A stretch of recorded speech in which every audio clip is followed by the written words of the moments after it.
Welcome to HorrorBabble. Today I'll be tackling our second tale by French author Guy de Maupassant, our first being The Diary of a Madman, a link to which can be found in the video description below.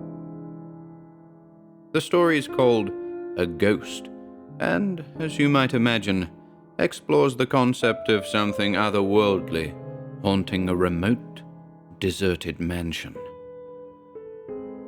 I hope you enjoy it.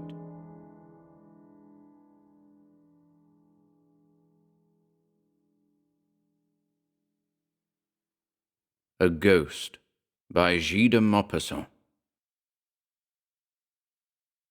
We were speaking of sequestration, alluding to a recent lawsuit. It was at the close of a friendly evening in a very old mansion in the Rue de Grenelle, and each of the guests had a story to tell, which he assured us was true.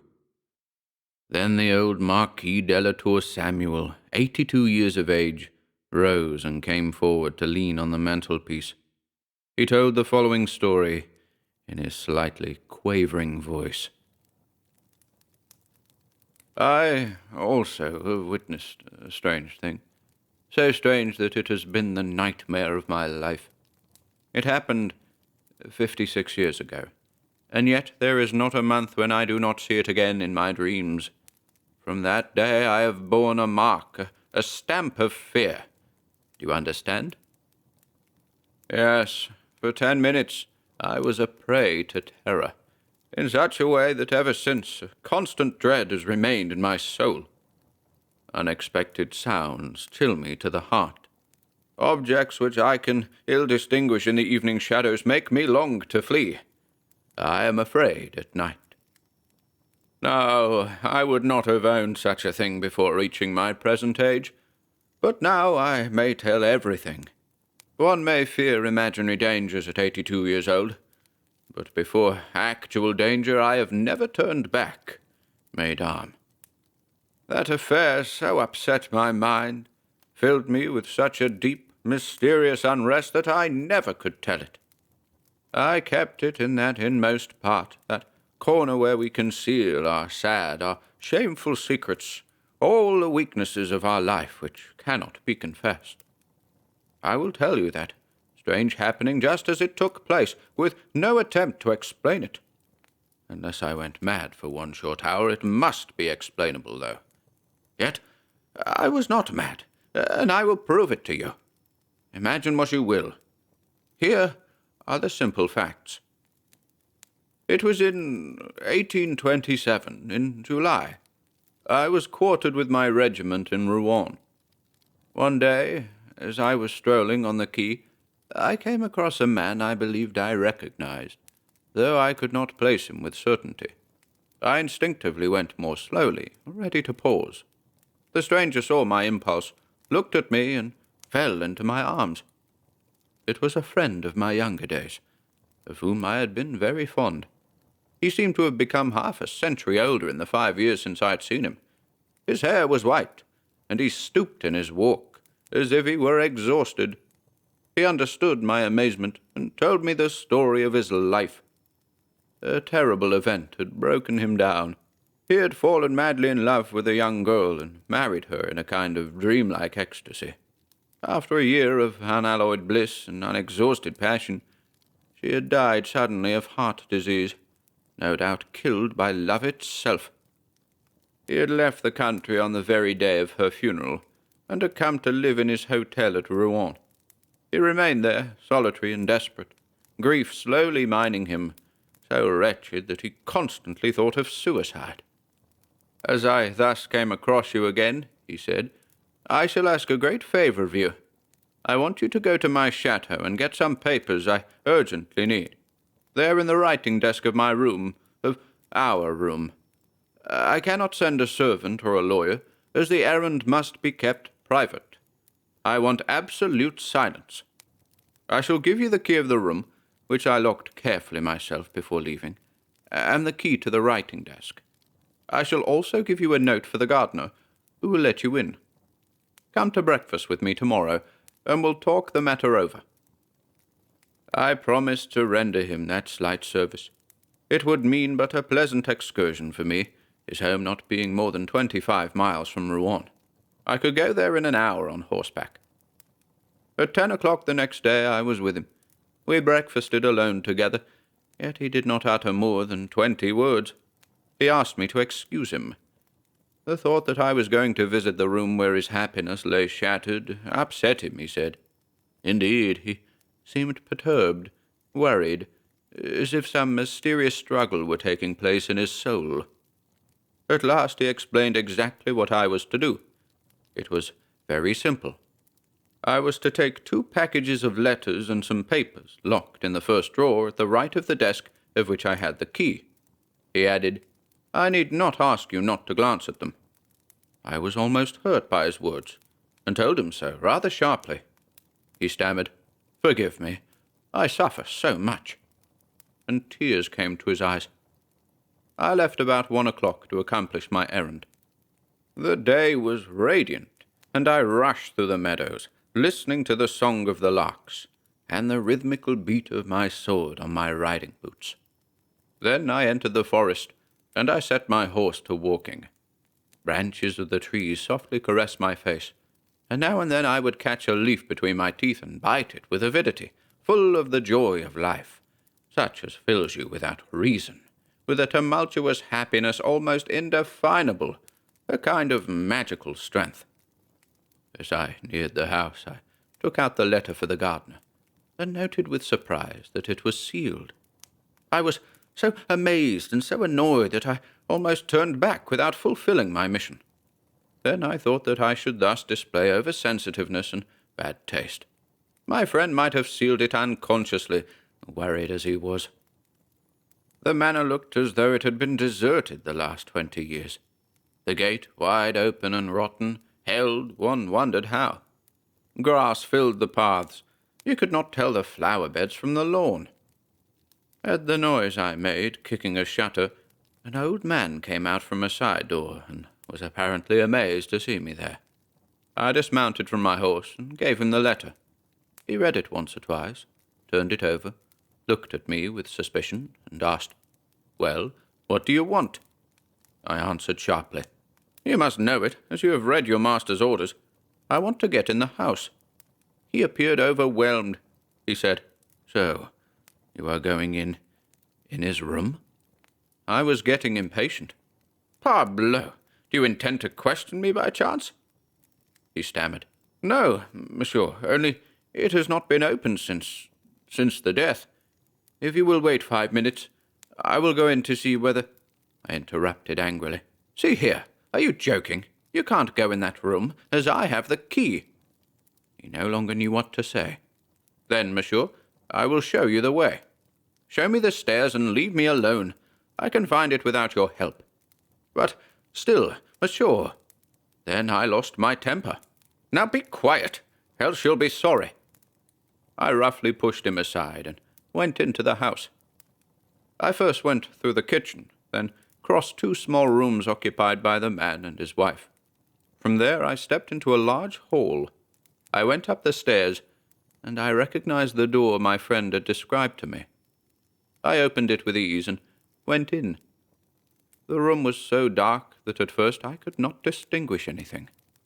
I paused, arrested by that mouldy and stale odor peculiar to deserted and condemned rooms, of dead rooms. Then, gradually, my eyes grew accustomed to the gloom, and I saw rather clearly a great room in disorder, a bed without sheets having still its mattresses and pillows, one of which bore the deep print of an elbow or a head, as if someone had just been resting on it. The chairs seemed all in confusion. I noticed that a door, probably that of a closet, had remained ajar. I first went to the window and opened it to get some light, but the hinges of the outside shutters were so rusted that I could not loosen them. I even tried to break them with my sword, but did not succeed. As those fruitless attempts irritated me, and as my eyes were by now adjusted to the dim light, I gave up hope of getting more light and went toward the writing desk. I sat down in an armchair, folded back the top, and opened the drawer. It was full to the edge. I needed but 3 packages, which I knew how to distinguish, and I started looking for them. I was straining my eyes to decipher the inscriptions when I thought I heard, or rather felt, a rustle behind me. I took no notice, thinking a draught had lifted some curtain. But a minute later, another movement, almost indistinct, sent a disagreeable little shiver over my skin.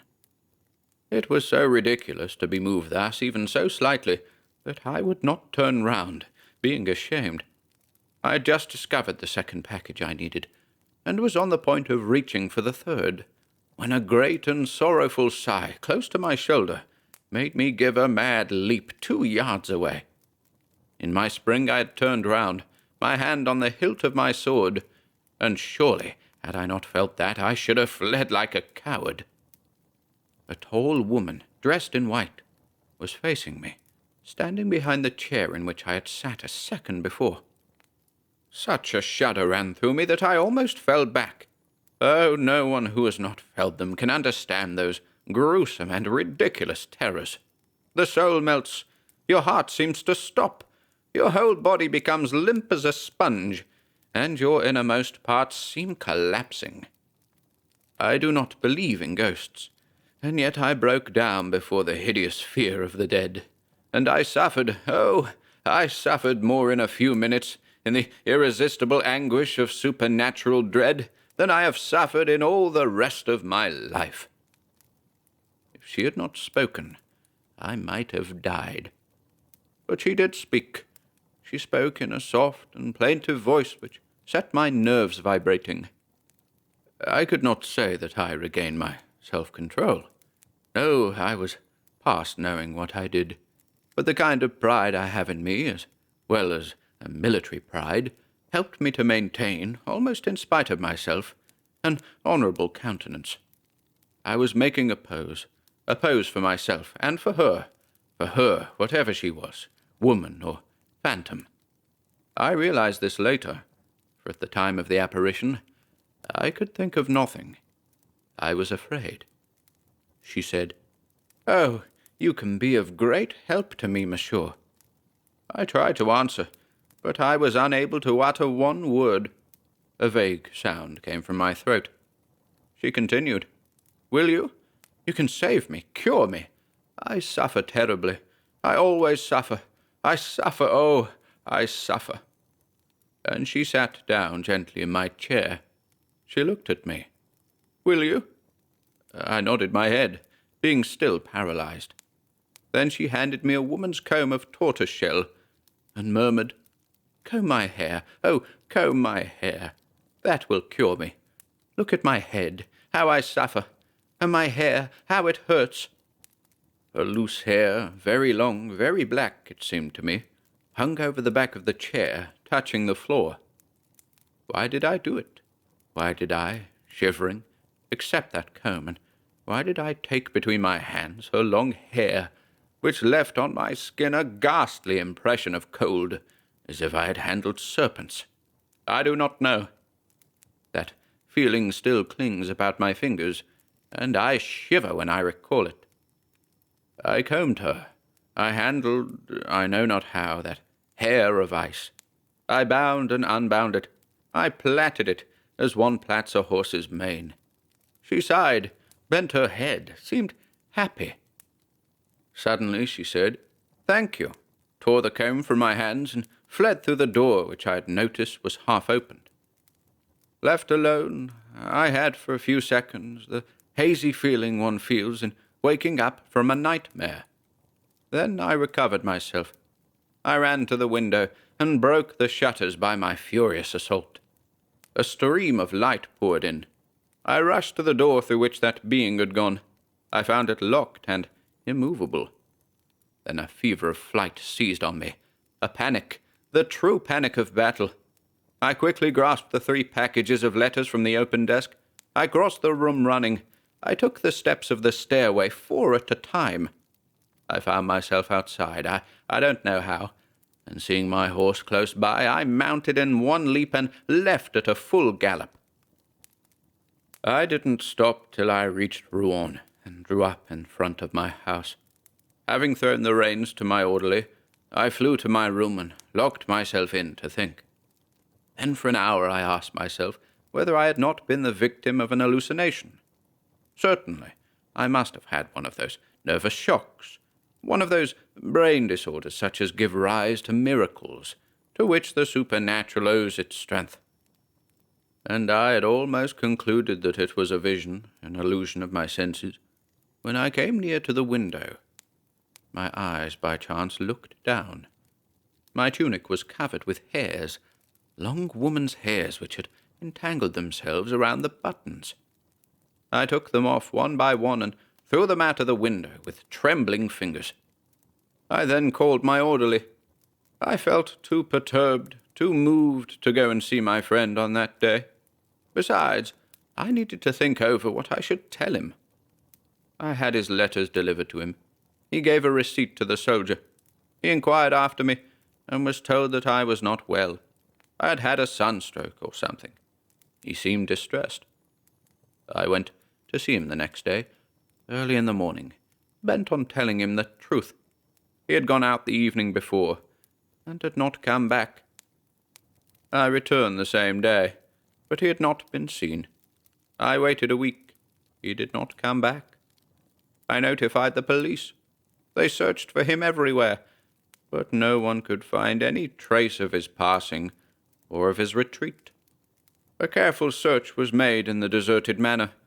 No suspicious clue was discovered. There was no sign that a woman had been concealed there. The inquest gave no result, and so the search went no further. And in 56 years I have learned nothing more. I never found out the truth.